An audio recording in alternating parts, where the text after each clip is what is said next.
মই ৰমেন বৰ্মনে কৈছোঁ কালাকুছিৰ পৰা। এতিয়া ৰাজনীতি চলি আছে, ইলেকশ্যনৰ সময়। কথা হ'ল কি মই ক'ৰ পৰা আৰম্ভ কৰিম, ক'ত খতম কৰিম নিজে ভাবিব নাই। মই UPPL দলৰ পৰা কৈ আছোঁ, চাওক আপোনালোকে চাওক, এতিয়া এই ৰাজনীতি ক'ৰ পৰা ক'ত মূৰ লৈছে আপোনালোকে ভালকৈ চাই ল'ব। মই যিখিনি কথা ক'ম আপোনালোকে লক্ষ্য কৰিব কথাটো সত্য না অসত্য। আজি ৰাজনীতিৰ এই যিখন দুৱাৰ দলিত আমি নামি আহিছোঁ, আজি চাওক বিগত 40 বছৰ আগত আপোনালোকে কি কৰি আছিল। ঘৰৰ সন্মুখত তালা লগাই বাৰীৰ পিছত শুই আছিল আপোনালোকে। কিয় শুই আছিল? অকল কেদাৰ আছিল। এই BTRত অকল কেদাৰত জন্ম হৈছিল। আৰু কেদাৰ মানে যদি কি আপোনালোকৰ জ্ঞাতাৰ্থে মই কওঁ, কেদাৰ হৈছে এটা হাতিয়াৰধাৰী সশস্ত্ৰ সংগঠনৰ দল। আলফা হওক, চালফা হওক, NDFB হওক, BLT হওক। গতিকে চাওক ইয়াত কিমান অমানসিক হত্যাকাণ্ড এই BTRত চলি আছিল। কিন্তু সেই সময়ত কিন্তু আজি বিগত 40 বছৰ আমি অপেক্ষা কৰি আছিলোঁ যে আমাৰ BTRত কেতিয়া শান্তি আহিব, কেতিয়া আমি শান্তিৰে বাস কৰিব, এটা মঞ্চত বাস কৰিব পাৰিম। কিন্তু নাই, আমি নোৱাৰিলোঁ। মাত্ৰ ৰাতিপুৱালৈ গম পাওঁ যে অমুকত 4জন মৰিল, তমুকত 4জন মৰিল, এইবিলাক আমি সন্মুখীন হৈ আছিলোঁ। আজি চাওক আমাৰ প্ৰমোদ বড়ো ডাঙৰীয়াই সভাপতি হৈ থাকোঁতেই, এপছুৰ প্ৰেচিডেণ্ট হৈ থাকোঁতেই তেখেতে BTR চুক্তিখন শান্তি চুক্তি বুলি পেলাই তেখেতে মানে গঠন কৰাৰ কাৰণে ইমান প্ৰচেষ্টা কৰি আছিল। আজি বিগত 20-22 বছৰে তেখেতে এই চেষ্টাৰ বিনিময়ত আজি এটা শান্তিৰ চুক্তি ইয়াত কৰিম বুলি সমাধান কৰি তেখেতে BTR চুক্তি কৰিলে। এই চুক্তিখনত চাওক যিবিলাক BTCত, বড়োলেণ্ডত, BTRত কেইবাটা নাম চাঞ্চে, যিমান চুক্তি হৈছে নাম চাঞ্চ হৈ গৈছে। আগতে হাগ্ৰামা মহিলাই ডাঙৰীয়াই BTC চুক্তি কৰিলে, কিন্তু হাগ্ৰামা মহিলাৰে কি কৰিলে আপোনালোকে গম পায়। টাকা পইচাবিলাক ক'ত বৰবাদ কৰিছে, ক'ত আজি জব কাৰ্ডৰ কেলেংকাৰী মোটামুটি তেখেতৰ 650 কৰোৰ তেখেতে হৰপ কৰি দিলে।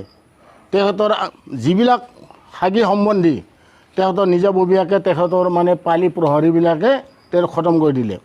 আচ্ছা, তাৰোপৰি এতিয়া হাগ্ৰামা মহিলা ডাঙৰীয়াই কৈ আছে যে অসমীয়া যদি জাগা পায়, কি কয়, এই অসমীয়াৰ কাৰণে একোৱেই নাই BTR চুক্তিত, তহঁতে চব মৰিবি, মাত্ৰ বড়োবিলাকেহে চুক্তি কৰিছে এইটো। আৰু তৎস্বৰূপ যেতিয়া বড়ো এৰিয়াত যায় তেখেতে কি কয় যে অসমীয়াৰ কাৰণে হৈছে আৰু বড়োবিলাক আমাৰ একো নাই, প্ৰমোদ বড়োৱে আমাৰ বড়ো জাতিটো ধ্বংস কৰিলে। কিন্তু মই আজি হাগ্ৰামা মহিলা ডাঙৰীয়াক মই সুধিব বিচাৰোঁ যে তেখেতে চাইন কৰাৰ সময়ত ক'ত আছিল? তেখেত ইমান ডাঙৰ এজন অভিজ্ঞ ব্যক্তি, BTR যিটো চিফ বুলি কয়, এজন চিফে যদি চকু মুজি চাইন কৰিছে তাক কি বুলি ক'ম? আৰু ইয়াৰ মাজত ওলাই আহিছে আমাৰ এটা মধ্যস্থতাকাৰী, কিবা বোলে ৰাজকুমাৰ মেচ না মেকানিক নেকি, মই এইবিলাক নাজানো ভালদৰে। তাৰ পৃথিৱীৰাজ, ৰাজকুমাৰ, নাৰায়ণ, বহুত নাম তাৰ। এই দালালটো তাৰমানে মানে হাগ্ৰামাৰ লগত দালালি কৰি পেলাই এতিয়া আমাৰ এগেইনষ্টত মানে গাই আছে। সি কয় চাওক ৰাইজ, আপোনালোকৰ জ্ঞাতাৰ্থে মই জনাই আছোঁ, সি কৈছে মোবাইলটো লৈছে, মোবাইলত তেখেতে এই মোবাইলত ড্ৰিংক কৰি তেখেতে এটা ভিডিঅ' ৰেকৰ্ডিং কৰিছিল। ভিডিঅ' ৰেকৰ্ডিং কৰি পেলাই ভাইৰেল কৰিছিল। আৰু তাৰ মিডিয়াত কি কৈছিল, মই 3000 টকাৰে মদ খাওঁ, 500 টকাৰ চিগাৰেট। তোৰ বাপেৰ কি গেলা টকাৰ গাছ আছে নেকি? 500 টকাৰ চিগাৰেট একদিনত আৰু 3000 টকাৰ মাল খোৱাৰ কাৰণে তই কাক লুটিছ? ডকাইত ক'ত কৰিছ? আৰু কৈ 22 বছৰ, চালা বাচ্চা কেইটা হিচাপ নাই, তাত 30 কেইটা আছে এতিয়ালৈকে। কৈছে তাৰ 22 বছৰ বয়স। চাওক সি কি অলপ অনপ চনপ বকি আছে। তাৰ মানে হীৰা হৰণক লগত পালে সি বোলে কাজিয়াই কৰি মাৰি দিব তাক গুলি মাৰি। অবৰো সি বুজি নাপায়। কিয় অবৰো বুজি নাপায়? আপোনাক ৰাজকুমাৰ নায়ক ডাঙৰীয়া, আপোনাক মই কৈ আছোঁ, আপুনি অবৰো কিয় বুজি নাপায়? যদি বড়োটো বুজি পায়, অবৰো কিয় বুজি নাপায়? আপোনালোকে আমাক শাখা বুলি কিয় কয়? শাখা আৰু বড়ো দুটা ভাগ আপোনালোকে কৰিছে। আৰু আপুনি যে এই যে একদিনত 3000 টকাৰ লিকুৱাৰ খায়, 500 টকাৰ আপুনি চিগাৰেট খায়, আপনি দিনটোত বাকি যে কিমান খৰচ কৰে তাৰ কোনো হিসাব নাই। 3000 টাকা যদি আপনি একদিনৰ লিকুয়াৰ কনজামশন কৰে, তাৰ মানে কি মাহত আপনি 90000 টাকাৰ মাল খালে।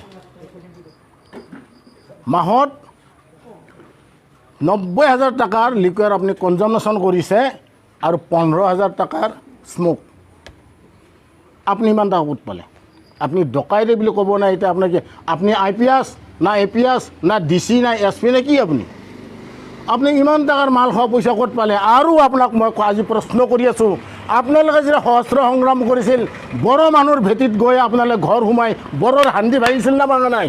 মদ বিক্ৰী নকৰিবি বুলি পেলাই মদ বিক্ৰী কৰা মানুহ আপোনালোকে কি একশ্যন লৈছিল? তেতিয়াহ'লে আপুনি এই মদ খাই পেলাই মদৰ উপলংঘা পেলাই মণ্ডপ কেনেকৈ দিলে? ক'ত সাহস পালে? আপুনি ইমান ডাঙৰ সাহস পালে? আপোনালোকে নিজে কৈছিল যে মদ বিক্ৰী নকৰে, ঘৰে ঘৰে অভিযান চলাবলৈ মদৰ হান্দি ভাঙিছিল। মই জনাত মোৰ জ্ঞাতত তামোলপুৰত যেতিয়া বজাৰত বড়ো মাইকীসকলে মদ বিক্ৰী কৰে আৰু আপোনালোকৰ নিচিনা দল গৈছে, মেখেলা দাঙি পেলাই দেখাইছিলে সিহঁতক, তহঁতে ইয়াৰ পৰাই জন্ম পাইছ, তই ইয়াতে সোমাই মাৰিম। এনেকুৱা প্ৰতিবাদ আছিল তামোলপুৰত মই জনাত জ্ঞাতাৰ্থত। আপুনি যদি 22 বছৰ হৈছে, আপুনি বড়ো আন্দোলন কি জানে? আপুনি বড়ো আন্দোলন কি জানে? আপুনি যদি নাজানে অনাপ চনাপ আপুনি বকি নাথাকিব।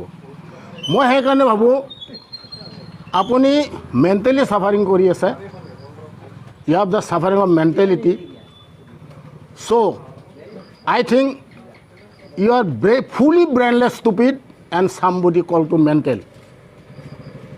এনেকুৱা মন্তব্য নিদিব। দ্বিতীয় কথা, এতিয়া আপুনি হাগ্ৰামাৰ পৰা পইচা লৈছে, ক'ৰবাত খাইছে। মই এইটো কথা আপোনাক কৈ আছোঁ, আপুনি ৰাতি শুৱাতে চিন্তা কৰি চাব যি 1,05,000 টকা আপুনি ক'ত পালে মদ খোৱাৰ কাৰণে, আৰু আপুনি দিনত বা ক'ত কি ৰং ৰেলিয়া মানুহ হয়, এইটোতো হিচাপ নাই। দ্বিতীয় কথা হৈছে কি, এতিয়া আপুনি আমাৰ এগেইনষ্টত গৈ আছে, UPL দলৰ এগেইনষ্ট। আপুনিও বড়ো মানুহ, আপুনি কয় বড়ো, আপুনি নিজক বড়ো বুলি কয়, আপুনি পৰিচয় দিয়ে, কিন্তু মই অসমীয়া ল'ৰা হয়। কিন্তু আপুনি চাওক এতিয়া আপোনাৰ কি প্ৰব্লেম হৈছে। আপুনি কৈছে অসমীয়াক মাতি নিদিব লাগে, অসমীয়াক ভূমি পাট্টা দিব নালাগে, অসমীয়াক খেদিব লাগে। মই কৈছোঁ বড়োলেণ্ডৰ যিসকল বড়ো বাহিৰত আছে সিহঁতৰ কাৰণে আপুনি কি প্ৰটেকশ্যন দিব? আপোনাৰ কিমান দম আছে? খেদক অসমীয়াক, পাৰে যদি আৰু BTCৰ পৰা আপোনাৰ আপুনি উলিয়াই আনক পাৰ্টি আৰু অসমীয়াক খেদক। অসমীয়াই হাতিয়াৰ হাতত ল'লে আপোনাক বটি বটি মছলা কেঁকৰাৰ লগত মিলাই মাছৰ খাই দিব। আপোনাক কেঁকৰাৰ লগত বটি বটি মছলা খাব অসমীয়াই। আপুনি কি কথা কৈছে হে? কি অবড়ো কৰিছে, অসমীয়া কৰিছে, ইয়াতে চব খেদিব লাগে ইয়াতে। ভূত জ্বালা আপুনি বুজি পায় না? বংলাত কয় ভূত জ্বালা, অসমীয়াত কয় বংলা জ্বালা। এই জ্বালাইদি কেঁকৰাৰ লগত বটি আপোনাক ছেট আপ কৰি দিব মানুহ, গম পাইছে? আপুনি বহি থাকক জেগাত, পইচা খাইছে খাওক, কথা ফাল্টু নবকিব। এতিয়া চাওক 40 বছৰ আগৰ ঘটনা কৈছোঁ, আজিৰ কথাটো কৈ আছোঁ। চাওক প্ৰমোদ বড়ো ডাঙৰীয়াই এই BTRত তেখেত ইমান উদাৰ ব্যক্তি, তেখেতৰ নিচিনা উদাৰ ব্যক্তি আপোনালোকে নাপাব। তেখেত এজন সহজ সৰল সান্তনাত মানুহ এজন আপোনালোকে নাপাব। আমি তেখেতক লিডাৰ ৰূপে আজি 40 বছৰ পিছত আমি পাইছোঁ। তোৰ নিচিনা এজন গ্যাংবাজক, এজন কেদাৰক 100 মাতৃয়ে 110% মাতৃয়ে জন্ম দিব পাৰিব, কিন্তু প্ৰমোদ বড়োৰ নিচিনা এজন লিডাৰক কাবাৰ মাতৃ যদি গৰ্ভত জন্ম হ'লে সেই মাতৃজনী হ'বলৈ ভাগ্যৱান। পূৰা ভগৱানৰ আশীষ থাকিব লাগিব তেখেত লিডাৰ। এখেতে কি কৰিছে যে আমি কিমান মানুহ মাৰিম, কিমান হত্যা কৰিম, বড়োলেণ্ডত কিমান মানুহ মৰিম, কিন্তু আমি বড়ো ভূমিত যাতে একেলগে থাকিব পাৰোঁ সেইকাৰণে শান্তি চুক্তিখন কৰি তেখেতে আনিছে। আমাক চেঞ্জ লাগে। কি চেঞ্জ লাগে? আপোনাক যদি নাজানে মই কৈ আছোঁ আপোনাক, আপুনি মেচ ডাঙৰে শুনি থাকিব কি চেঞ্জ লাগে আমাক। আপুনি যদি নাজানে আপুনি শুনক, আমাক চেঞ্জ চব বস্তুৰে লাগে। ৰাস্তা ঘাট হোৱা নাই, কোনোবাই ঘৰ পোৱা নাই, দুখীয়া খাই আছে, কোনোবাই ভিক্ষা কৰি খাই আছে, কোনোবাই ভিক্ষা কৰাৰ কাৰণে 10 টকা ঘূৰিছে, আপুনি 1 লাখ টকাৰ মাল খাই আছে। আপুনি চিন্তা কৰিছে এই যে ৰিক্সা চলা ঠেলা চলা মানুহবিলাকৰ কাৰণে আপুনি চিন্তা কৰিব লাগিছিল। আপুনি লাজ পাব লাগিছিল, মই ইমান টকাৰ মদ খাই, এইটো নৰ্মাল। কিয় নৰ্মাল হ'ব? আপুনি কোন গেঙত চামিল আছে? ATM চুৰ কৰে না ক'ত কি কৰে? আপুনি কোন গেঙৰ পৰা পইচা ইমান পায়? চাওক আজি মই কৈছোঁ প্ৰমোদ বড়োই যে BTR চুক্তিখন আনিছে, হাগ্ৰামা মহিলাৰে আজি 17 বছৰে আমাৰ বাক্সা জিলাত, ওদালগুৰিত, চিৰাঙত কি দিলে? এটা প্ৰজেক্ট আনিব নোৱাৰিলে, এটা অনুষ্ঠান আনিব পৰা নাই। অকল টাকা খাওঁ মাষ্টৰ। কিন্তু তেখেতে কৰিছে, কোকৰাঝাৰ কৰিছে। আমাৰ কোকৰাঝাৰত আমালে ইমান কি মই কৈ আছোঁ, আজি আমাৰ বাক্সাত, চিৰাঙত, ওদালগুৰিত যিমান এপইণ্টমেণ্ট পাইছে, নতুন বেংকৰে হওক, SI হওক, কিবা হওক, চব বড়োলা চব কোকৰাঝাৰৰ ইয়াৰে ল'ৰা কি নাই নেকি যোগ্যতা নাই ইয়াৰে ল'ৰা এনেকুৱা যোগ্য নাই নেকি তেওঁলোকতো আজি চাকৰি দিয়া নাই আপোনালোকে হাগ্ৰা মহিলা ডাঙৰীয়াই ডাইৰেক্ট তাৰ পৰা পঠাই আছে ইয়াতে গতিকে মই কৈছোঁ আজি ৰাইজ সচেতন হওক আপোনালোকে এই চুক্তিখন বিটিআৰ চুক্তিখন আপোনালোকে পঢ়ক বিটিআৰ চুক্তিত এনেকুৱা একো নাই অসমীয়া বড়ো বুলি কোনো কথা নাই বিটিআৰত বাস কৰা জনজাতি সকলোৰে কাৰণে সমমৰ্যাদা আছে আৰু তেখেতে এটা কথা কৈছে যে কোনখন সংবিধানত লেখা আছে কি বড়োলেণ্ডৰ মাটিখিনি বড়োৰ বাবে কোনখন আইন আদালতত লেখা আছে ইয়াত জনমে বাস কৰা মানুহৰ যিখিনি মাটি আছে সিহঁতৰ নিজাই থাকিব এইটো কোনো আদালতে কাঢ়ি কোনো বড়োৰ নামত কৰিব নোৱাৰে ক্লিয়াৰ কৈছে একদম ক্লিয়াৰ আচ্ছা আজি তেখেতে ছাত্ৰ সন্থাৰ সভাপতি হৈ থকাৰ সময়তে তেখেতে যিবিলাক প্ৰজেক্ট হাতত লৈছিলে এইবিলাক এতিয়া সন্মুখত আহি পৰিছে আমাৰ তামোলপুৰৰ নিচিনা জাগাত তেখেতে কিনা প্ৰজেক্ট আনে আমাৰ চাওক এতিয়া আপোনাৰ চেণ্ট্ৰেল ইউনিভাৰ্চিটি অসমত যিখিনি বস্তু আছে মই ৰাইজৰ গেটাৰতে ক'ব বিচাৰিছোঁ অসমত যিখিনি সুবিধা আছে অসমত যিখিনি বস্তু অসমৰ যিখিনি সুবিধা আমি পাওঁ মেডিকেলৰ পৰা ইত্যাদি কৰি বাক্সাত সেই সমমৰ্যাদাৰ বাক্সাত আনিছে মেডিকেল কলেজ আছে ক'ত জি এন আছে গুৱাহাটীত এই জি এন আছে আমাৰ তামোলপুৰত হ'ব বাক্সাত হ'ব আজি কেঞ্চাৰ হস্পিটেল উল্লুবাৰী ভাঙাঘৰ আজি সেই বিৰুবাৰী উল্লুবাৰী যাই পেলাই ইয়াতে আমাৰ ইয়াত হ'ব বৰনগৰ তামোলপুৰত হ'ব যিখন পশু মহাবিদ্যালয় ইয়াতে আমাৰ ইয়াতে হৈছে তামোলপুৰতে হৈ আছে আপোনালোকে চাওক মহিলাৰী ডাঙৰীয়াই আজিকালি কি দিছে ইয়াতে কোনটো প্ৰজেক্ট দিছে আজি এখন গাৰ্লছ কলেজ আমাৰ ইয়াত নাই আমি এখন গাৰ্লছ কলেজ নাই আমাৰ ল'ৰা ছোৱালী পঢ়াব লাগে আমি গুৱাহাটীত পঠাব লাগে এখন ডাঙৰ মহাবিদ্যালয় নাই আমি ইয়াৰ পৰা যদি গুৱাহাটীলৈ যাওঁ এজন ল'ৰাক এডমিশ্যনৰ কাৰণে এডমিশ্যনতকৈ দুগুণ কি হয় আমাৰ গাড়ী ভাড়াৰ যাতে সেইকাৰণে কয় অসমীয়াত কাকৰালতকৈ গুটি দীঘাল বুলি কয় মই বেছ ডাঙৰে ক'ব বিচাৰিছোঁ আপুনি ইমান দিনে এইবিলাক যদি আপুনি যদি ইমানে জানে তেতিয়াহ'লে আপুনি কি কৰি আছিল ইমান দিন ইয়াতে এতিয়া আপুনি যে এফালে অনাপ চনাপ বকি আছে কেতিয়াবা ইয়াৰ বিষয়ে ক'ব কেতিয়াবা তাৰ বিষয়ে ক'ব ইমান চেলেঞ্জ কৰি আছে আপুনি কি ইমান ডাঙৰ মানুহ নেকি আপুনি ইমান ক'ত পালে সাহস আপোনাক কোনে ইমান সাহস দিলে গতিকে এই ৰাইজসকলক মই জনাব বিচাৰিছোঁ বিটিআৰত থাকক আপুনি বিটিআৰখন চুক্তি হ'ল শান্তি চুক্তি ইয়াত অকল সকলো সমমৰ্যাদা পাব আজি মেজ ডাঙৰে কওঁতে কোনো কাকো কাটিব নোৱাৰে কোনো মাৰিব নোৱাৰে কোনো মাটি পাত্তা ভূমিহীন কাকো কৰিব নোৱাৰে গতিকে ৰাইজসকলক মই ক'ব বিচাৰিছোঁ যে এনেকুৱা এজন লিডাৰ যদি আজিৰ তাৰিখত আমি হেৰাই পেলাওঁ তেতিয়াহ'লে মই বড়ো বুলি নকওঁ অবড়ো ক্ষেত্ৰত কৈ দি আছোঁ অবড়ো মানে যিবিলাক মানুহ বড়ো নহয় তাক অবড়ো বুলি কোৱা যায় যেনেকৈ মুছলমান হওক নেপালী হওক শৰণীয়া কছাৰ ৰাভা হওক সেইবিলাক কৈ অবড়ো আৰু বড়োটো বড়োই গতিকে আমি অবড়োসকলে যদি এইবাৰ যদি আমি প্ৰমোদ বড়ো ডাঙৰীয়াক যদি উঠাই নিব নোৱাৰোঁ তেতিয়াহ'লে আমাৰ ভৱিষ্যতত আমি হাতৰ কুঠাৰখন ভৰিত মাৰাৰ নিচিনা হ'ব আপোনালোকে জীৱনত নোৱাৰিব এইবাৰ চাওক আয়ৰ ঘৰ যিবিলাক এতিয়া উঠাই আছে এই ID নম্বৰবিলাক BPF-এ কেলেংকাৰী কৰি অলপ ভিডিঅ'ৰ লগত কাৰোবাৰ লগত যোগাযোগ কৰি অলপ 2-4 টকা খুৱাই দিছে নে এনাই দিছে নাজানো বাৰু এইটো মই ক্লিয়াৰ ক'ব নোৱাৰোঁ ভিডিঅ'ৰ পৰা আনি বা সিহঁতৰ প্ৰথমৰ ৰেকৰ্ডবিলাক আনি ইয়াতে মাৰিছে জাগাই কাৰোবাৰ ওচৰত গৈছে তোৰ ID নম্বৰ আহিছে পইচাও ল'ব পইচাটো তোক ID নম্বৰ জব কাৰ্ড এই যে আপোনালোকে যে এইটো প্ৰচাৰ কৰিছে যি এতিয়াতো বড়োলেণ্ডত অসমীয়া ভাষাই নাই বড়ো ভাষা আৰু ইংলিছত লিখা বুলি কিবা এটা জব কাৰ্ড না কিবা এটা দিয়া বুলি কৈছে ৰেচন কাৰ্ড বড়োত বুলি লেখা আছে অসমীয়া ভাষাটো তাত লেখা নাই আৰু বড়ো ভাষাটোক 4 নম্বৰত নেবলৈ 3rd গ্ৰেডত কৰি বুলি এনে কৈ আছে অসমীয়া লেংগুৱেজে নাই মই আপোনাক ক'ব বিচাৰিছোঁ আমাৰ বড়ো ভাইসকলক কৈছে আপোনালোকে এইটো নাভাবিব যে আমাক 4 নম্বৰত পেলাই 3 নম্বৰ এনেকুৱা একো নাই আজি 500 টকা নোট যদি কাৰোবাৰ আছে তেতিয়াহ'লে 500 টকা নোট থানত চাওক কাৰ আছে ইয়াতে 500 টকা নোট মোৰ তাতো 500 টকা নোট নাই ওপৰত কি লেখা আছে চাব সবচে তলৰ আছে 500 টকা তাৰে পিছত আছে 500 টকা 500 টকাটো হ'ল অসমীয়া লেংগুৱেজ